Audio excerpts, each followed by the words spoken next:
videos are achieving peak efficiency in player personalization. So a little bit about me. I am Christopher. Oh, one figure. So I'm Christopher. I'm the market manager at Europe for Clevertap. I'm also a very passionate gamer. Just like you, I also have a bunch of mobile apps.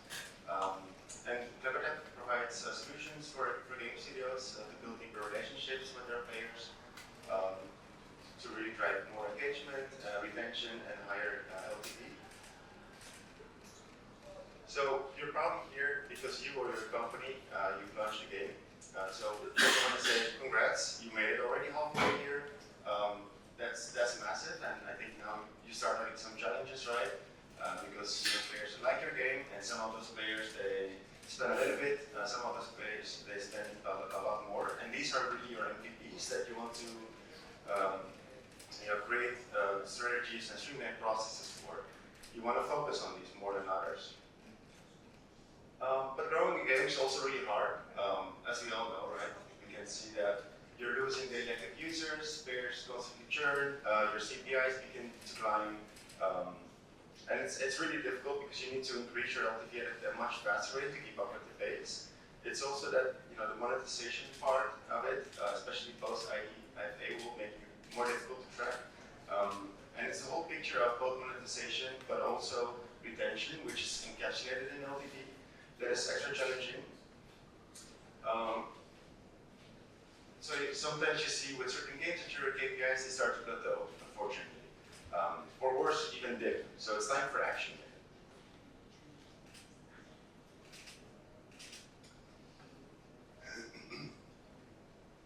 So your most devoted players are often also your most sensitive players, and this also has its challenges because players don't feel like being over monetized, while at the same time, any offers that interrupt the gameplay, it's a risk also for the player sentiment.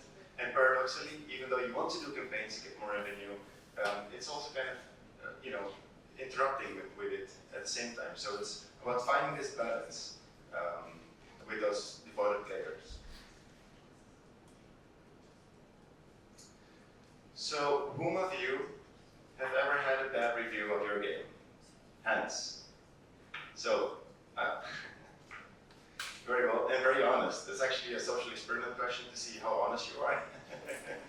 I see you.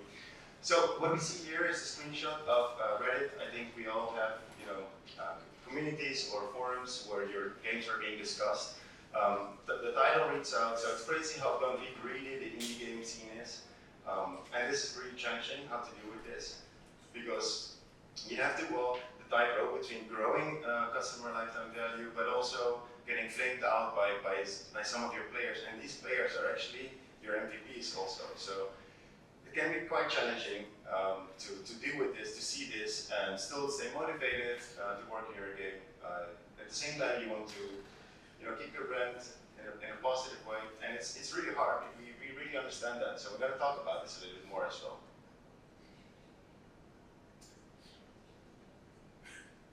So the challenge here is to basically strike the core loop that keeps players both engaged and motivated, but you also want to unlock more revenue from those paying players, from those MVPs. So how do you do this without alienating your players? Well, it's feeding the beast, basically. So you start your work, evergreening your game, setting up the game for long-term successes, and start to monetize in a way that doesn't alienate your players. So you start creating targeted experience to drive more revenue, creating personalized offers. Another important one as well is that you need to walk the content treadmill. So you start creating new content, such as new characters, new game assets, and everything needs to be managed against the major new meta features of the game, like social systems or guilds or quality of life fixes. Welcome.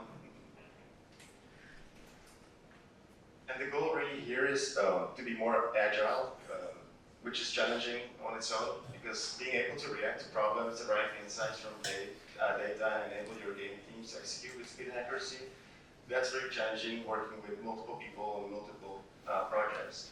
So we're going to dive a little bit deeper into that as well. because low reaction and lagging optimization lead times are essentially very lethal in this market, as you probably already know. And no, in spite of what game it is, you see that every game is losing players every day.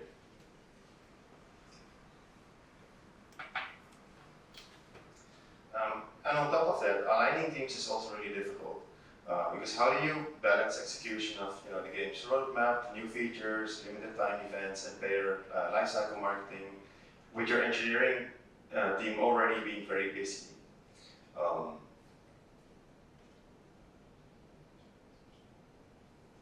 So how do we solve this today? Well, there's a lot of complexities. Most game makers solve these challenges in an extremely effort-intense and most manual process, actually, which requires confluence of different resources and tactics and systems, which is also pretty expensive, and it puts even more pressure on your shrinking margins.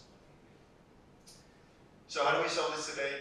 Who works here with spreadsheets? Tablet formats, Google Sheets, Excel, exactly. So spreadsheets are one answer to then server upload through CSV files, which you use for everything basically, especially for first-time user testing to manage your game economies.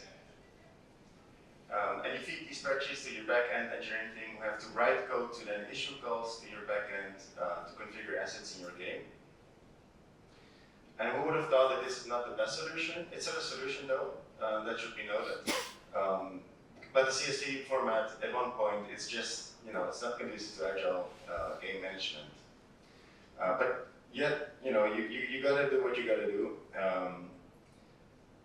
So you continue to do what you can to manage those experiments, run limited time events, configure a game often in a painstakingly manual way. So around and around we go. We exist in this kind of perpetual cycle, requirements of gathering, planning, spreadsheet updates, more development, developer tickets, which probably 50% of them go into the black box, as we all know. But having said that, again, it's still a solution, right, to a challenge, and I want to say that it's also a really good job, because it's usually created by intelligent and knowledgeable people, but managing your game should not require a Rube Goldberg machine.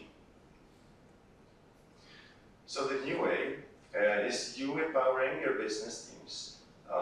So your product and game teams, they really should be able to own and execute on LiveOps and player personalization without having to constantly bother or tax your dev resources.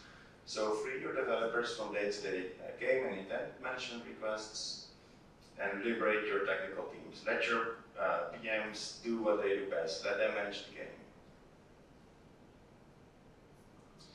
So the new way really is to democratize, LiveOps execution. You have your product team, you have your game team, the marketing team. These are essentially the people that are trying to solve these complex business problems that you have. So we need to simply empower them. It's not just about faster execution and operational efficiency. It's also about employee retention, recruiting, because those people, they work the hardest. They work at nights, they work in weekends. So you want to empower them in different ways.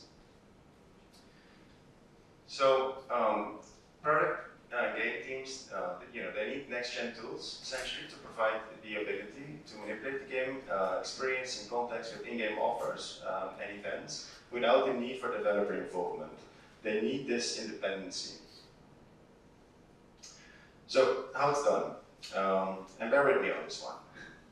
So you have your game backend, you have your in-game offers, you have your player messaging engagement, and then here you have a new layer, the game control layer. And this game control layer, it acts as a control panel for the product team to personalize the game experience and quickly execute your LiveOps and services in the game without requiring this developer involvement. So it functions kind of as a sort of traffic controller between your game server and your game, and enables your teams to not only dynamically adapt the in-game experience, but even turns things off if a new feature or a release went bad. So the best tool to merge this with in-game offers and general CRM technology, so that your game team can manage all this from a single unified UI and player data profile.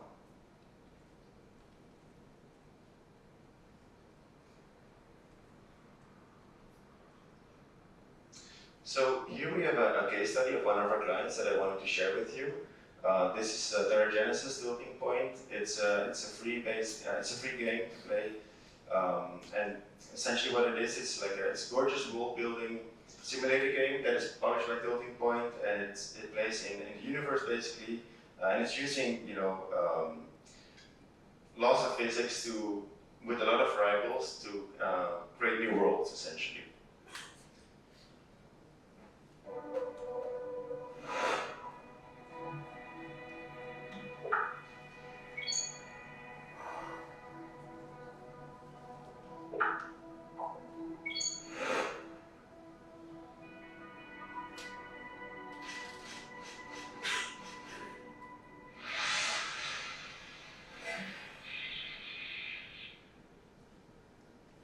Right.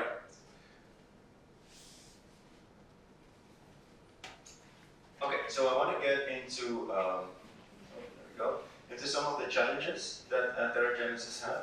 So their team, they found themselves in a position where their average revenue per daily active users had hit a plateau. So they had to, make action here because long-term players were running out of reasons to pay the game and spend more money, while new users were churning because they couldn't reach new content quickly enough. So the team needed to find a way to balance these demands, showing new players the depth of content available before they churn, while giving also long-term players reasons to spend money again. So they needed to do all of this with a team of just 3 people and only 1 engineer.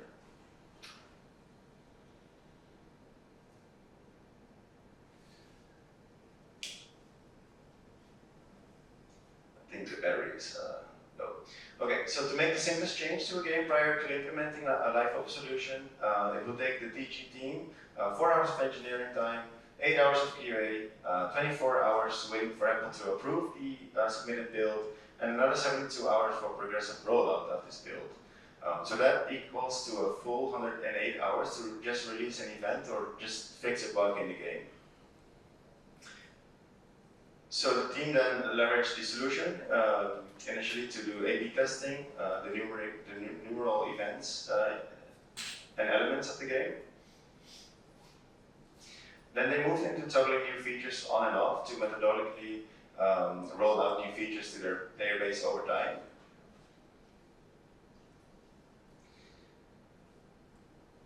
And then the team began to get more adventurous. So they began to use variables to sort out their content, to continue to create and manage limited time events with personalized offers.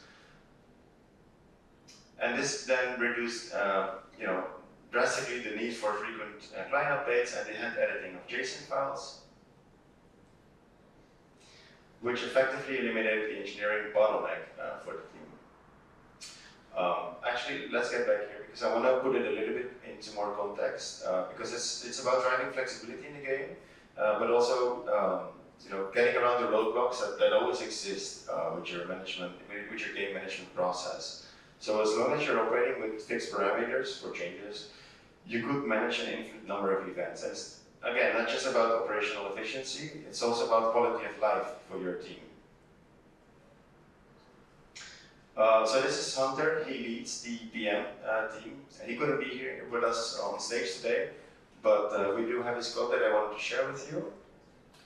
So their LiveOps and game config solution enabled them to effectively double the event production rate, cutting our development time in half and adapt our events to player behavior in real time.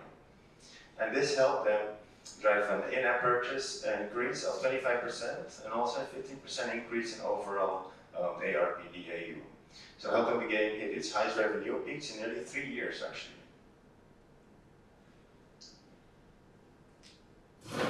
And that's just one case study. We have a lot more best practices available and more case studies from some of our other clients. So if you want to know about a specific case study, you can go to my colleagues as well. They can also tell you everything about it. Happy to dive into it. And that's because CleverType is an all-in-one platform for player experience management that includes but not limits product A/B testing, CRM lifecycle marketing, in-game offers.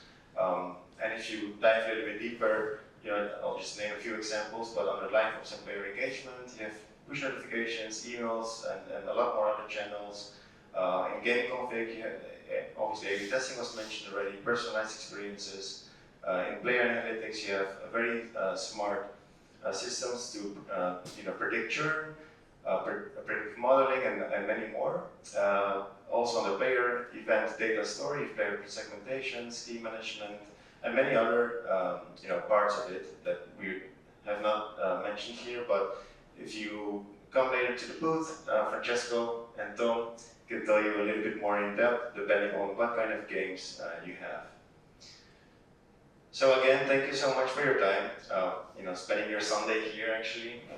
I really appreciate it. If you have any questions, please let me know. Thank you.